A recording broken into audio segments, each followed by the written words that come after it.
Welcome to Niranjan கவிதைகள். வணக்கம், எல்லாரும் எப்படி இருக்கீங்க? நல்லா இருக்கீங்களா? இன்றைக்கி மணச்சநல்லூரில் இருக்க பூமிநாத சுவாமி பார்க்க தான் வந்திருந்தோம்.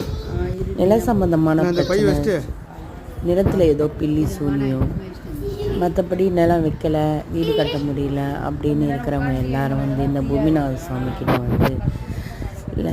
வந்து பரிகாரம் பண்ணிக்கிட்டாங்க. அடுத்த 3வது பூமிநாத சுவாமியை பரிகாரம் பண்ணிக்கிட்டேன். அடுத்த 3வது மாதத்தில் நம்மளோட பிரச்சனைகள்லாம் முடிஞ்ச பிறகு இங்கே அன்னதானம் பண்ணோன்னு சொன்னாங்க. நம்மளும் ஒரு விஷயத்துக்காக தான் வந்தோம். அந்த விஷயம் சக்ஸஸ் ஆன பிறகு சொல்கிறேன். ரொம்ப அழகாக இருந்துச்சு. நம்ம மாதிரி நிறைய பேர் பரிகாரம் அங்கே கோயிலில் நிறைவேறி நிறைய பேர் அபிஷேகத்துக்காக காத்திருந்தாங்க. நம்ம பரிகாரம் முடிஞ்ச பிறகு இங்கே அபிஷேகம் பண்ணோம், 3 அபிஷேகம் பண்ணோம் அப்படின்னு சொல்லி நிறைய பேர் அபிஷேகத்துக்காக வெயிட் பண்ணிட்டு இருந்தாங்க. அழகாக இருந்தார் பூமிநாத சுவாமி. ரொம்ப கோயிலில் ஏதோ புனரமைப்பு பண்ணிகிட்டு இருக்காங்க. நம்மளால் முழுசாக கோயிலை சுற்றி பார்க்க முடியல.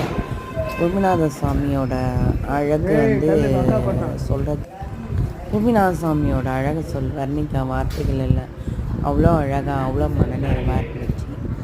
நம்ம மார்கழி ஃபுல்லாக அன்னதானம் பண்ணுறோம் அப்படின்றதால பொங்கல் செஞ்சு கோயிலுக்கு வரவங்க எல்லாருக்கும் அன்னதானம் பண்ணோம். இங்கே பாருங்கள், பூமிநாத சுவாமி கோயில் இது தான். ரொம்ப நல்ல விசேஷமான கோயில். நிறைய பேர் பரிகாரம் பண்ணி வெற்றி அடைஞ்சு வந்திருக்காங்க. நில சம்பந்தமாக வீடு கட்ட முடியல முடியலன்னு நினைக்கிறவங்க இந்த மணச்சநல்லூர் பூமிநாத சுவாமியை போய் வழிபட்டு இது பண்ணுங்கள். நமக்கு எல்லாமே நல்லதாக நடக்கும்.